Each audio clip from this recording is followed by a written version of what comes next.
Dans la catégorie des moins de 48 kg, l'histoire se répète.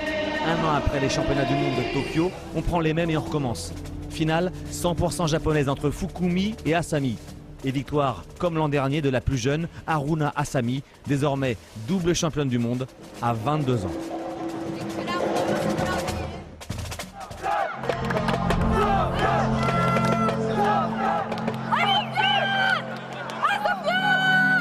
Il est l'incontestable numéro 1 français dans la catégorie des moins de 60 kg.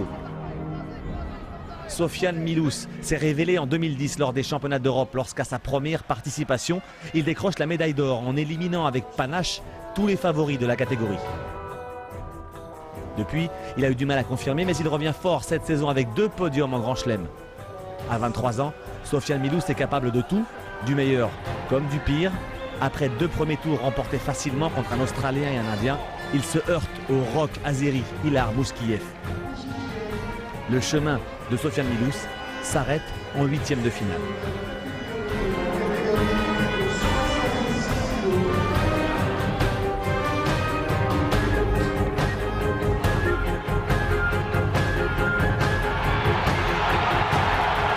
J'étais pas dedans, je me posais trop de questions. Truc qu'il faut pas faire quoi, c'est calculer, je calculais un petit peu trop, etc. J'étais pas dedans du tout, ça m'a coûté cher, très cher. Issam Nour fait ses grands débuts en championnat du monde. Une éclosion tardive pour un combattant trentenaire qui s'entraîne en marge du système. Avec l'énergie de ceux qui n'ont rien à perdre, Issam Nour, licencié à Montreuil, rêve d'un exploit devant son public. Sans complexe, il montre beaucoup d'agressivité et d'engagement. En 2 combats, il enthousiasme Bercy, mais le tirage au sort est cruel avec ceux qui ne sont pas tête de série. Il est l'autre Français engagé dans la catégorie des moins de 60 kg, Issam Nour. Il a 30 ans et il fait ses grands débuts en championnat du monde. Première sélection sur le tard pour ce garçon qui se révèle cette année à Bercy puisqu'il a remporté brillamment les 2 premiers tours par épon. Et le voici face à un client, un monument du judo japonais, Hiroki Hiraoka, qui est le digne successeur, paraît-il, de l'énorme Nomura, triple champion olympique. Un combat très difficile en perspective pour le Français. Ouais, c'est pas rien d'être l'héritier de Nomura, ça c'est sûr.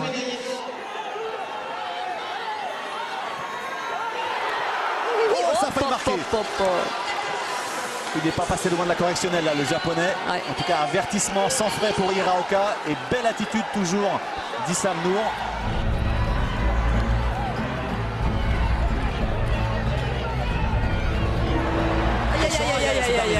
On vous disait, Hiraoka dangereux à tout moment, à droite comme à gauche.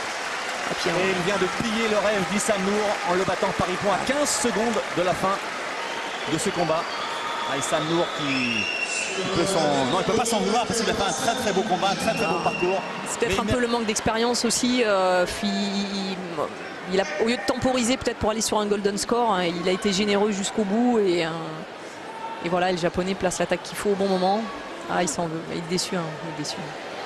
En très très belle découverte que Issam Nour, qui a tenu tête, qui a plus que tenu tête, qui a mené Hiraoka jusqu'à 15 secondes de la fin et derrière. C'est bien fait, hein. C'est bien fait, réaction avant-arrière, c'est dans le temps, c'est beau, c'est japonais. C'est Hiraoka, vitesse d'exécution, la bombe atomique ce garçon. On le pensait un petit peu sur le reculoir, il est en plein doute et puis il sort le mouvement revenu d'un autre monde au dernier moment, 15 secondes, voilà, Hiraoka qui se qualifie et élimination, la tête haute d'Issam Nour. Tout à fait, Le bilan, j'ai fait des combats, il n'y a pas de médaille au bout, donc voilà, je suis déçu. Je suis venu pour la médaille, il n'y a pas de médaille au bout, donc c'est une journée, voilà quoi, sans plus.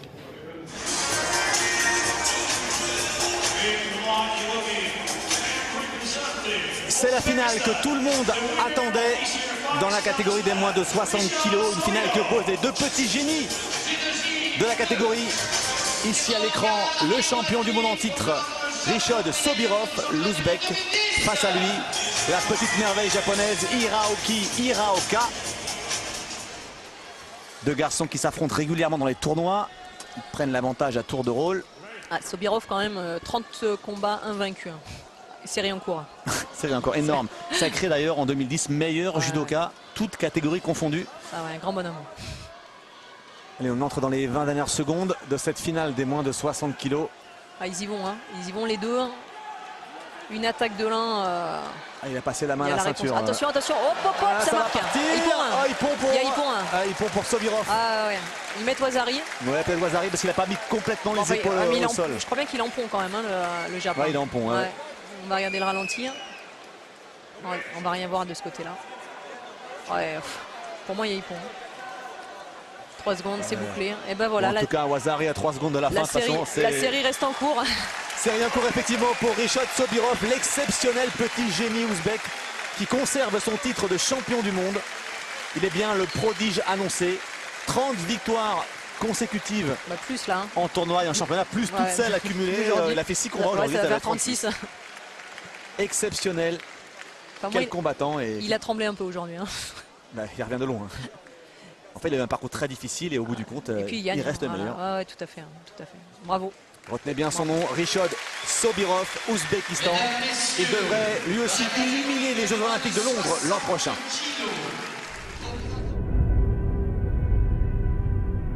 Il est le benjamin de l'équipe de France. À 21 ans, Pierre Duprat découvre les championnats du monde.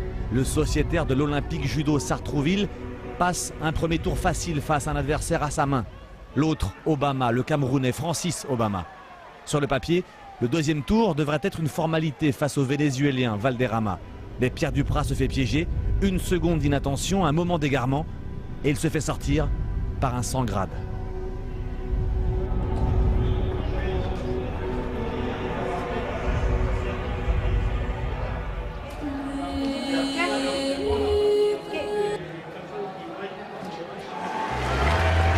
David Larose est du genre expéditif.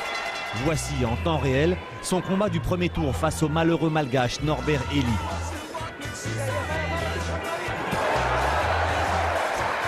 Ippon en 9 secondes montre en main, record de la journée.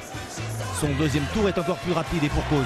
Son adversaire, le russe Gadanov, déclare forfait. Le tableau est ouvert, surtout lorsque David Larose élimine l'Azéri Malaïchev.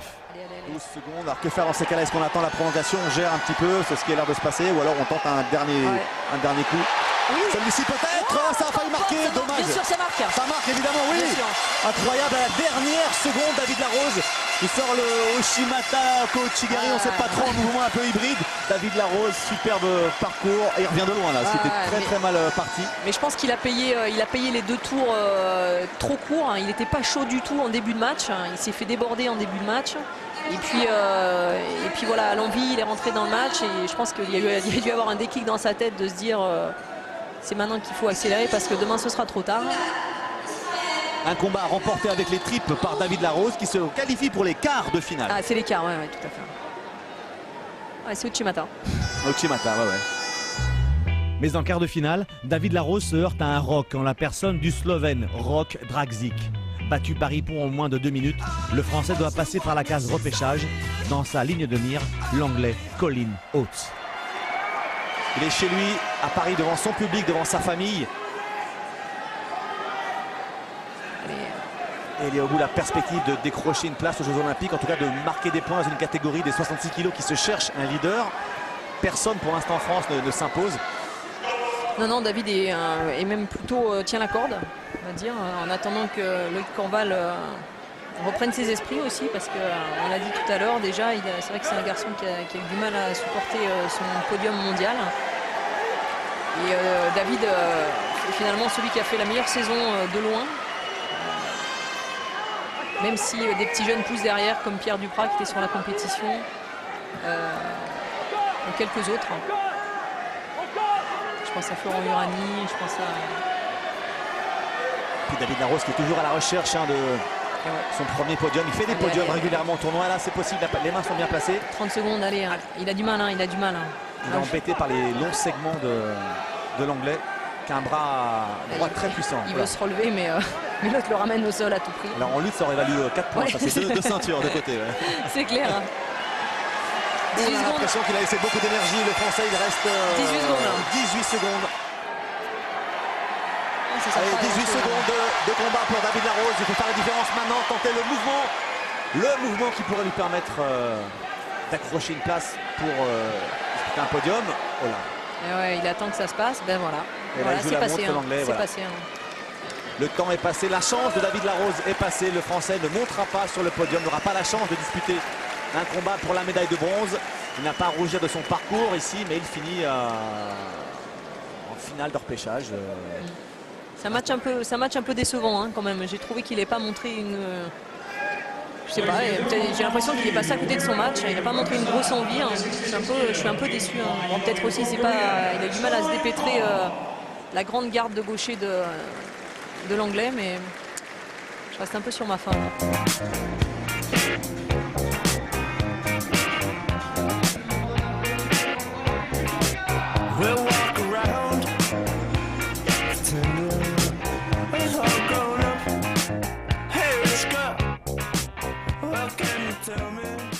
Je crois que c'est la troisième fois que je le prends, c'est la première fois que je perds et ça se passe au monde. Donc ouais, super frustré. En plus, je perds en quart. Je prends une belle envolée, mais j'ai pas l'impression de tomber sur le dos et j'ai l'impression qu'il n'y a qu'une épaule qui touche. Ils veulent même pas savoir au niveau de la table centrale pour remettre le mouvement pour voir s'il y a Ippon ou pas. Il laisse Ippon, ça me met un peu dedans. Derrière sur la finale de repêche, je fais tout pour me mobiliser, je fais le max. Et au bout du compte, je pars sur lui alors que j'ai jamais perdu sur lui. J'ai un peu dégoûté que ça m'arrive aujourd'hui.